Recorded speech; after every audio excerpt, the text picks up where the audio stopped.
Hello. Yeah.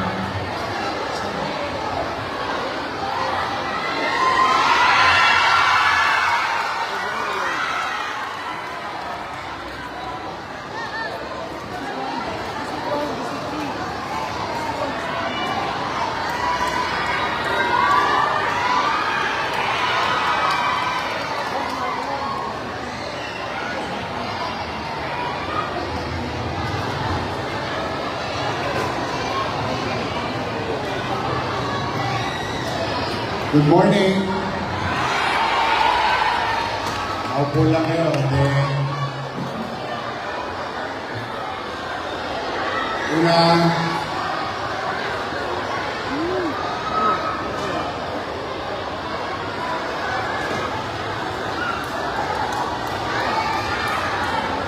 Una, salamat sa Diyos.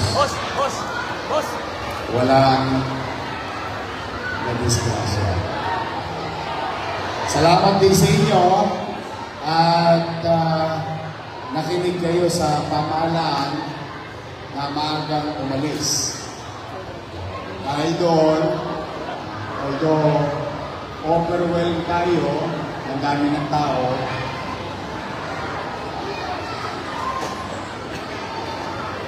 although bubuhos ang dami ng tao, ang importante, nasa ligtas na lugar.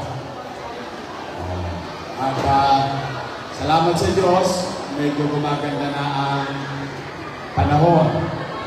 So, maya-maya, pag nagtuloy-tuloy yung ayos ng panahon, babalik na tayo unti-unti. Gusto niyo ba yun? Very good. Now, merong siyempre kahapon, walang trabaho, walang biyahe.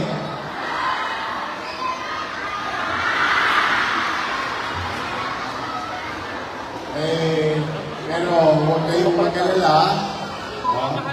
Ang inyong Manila Social Welfare at National DSWD meron namang hinanda para pag-uwi niyo mamaya, may maisasaing tayo.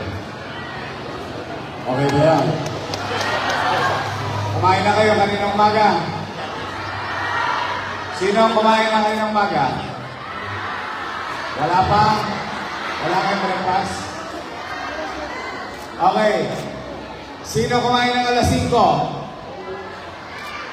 Alas 5 ng umaga, nagkalmusal. Sino ang kumain kaninang umaga? Bakit tanghali kayo gumising?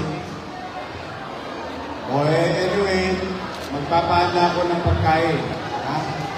Magla-lunch kayo. For the meantime, kunin ninyo, pag-uwi ninyo, yung isasaing natin para mamaya bukas. Para kahit pa paano, yung nawalang kita, mabalik mo lang na kinakain pa rin. So muli, magpasalamat tayo sa Diyos, buo ang pamilya, tuloy ang buhay. Tama ba? Yung bahay lang, hindi natin alam. Sino taga District 1? Taas sa kamay. District 3. Sige, babalik niya kayo maya-maya. Pero hindi pa, aabangan ninyo, makikinig kayo sa abiso ng ating NDRRMO at social welfare. Okay? At pag-uwi, dahan-dahan para walang nadisgrasya. Sa mga nanay, tatay ko, taas ang kamay ng mga senior citizen. I love you. Sige, mag-iingat kayo, ha? Ayan, nahulan na naman. Pero ano na niya, pangkana so far. Pero at least ito safe tayo. Mag-iingat kayo. O hindi kailangan mag-unahan, lahat magkakaroon, ha? Sige, ingat kayo.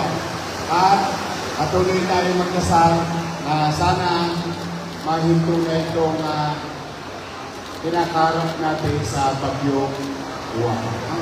I love you. Love you.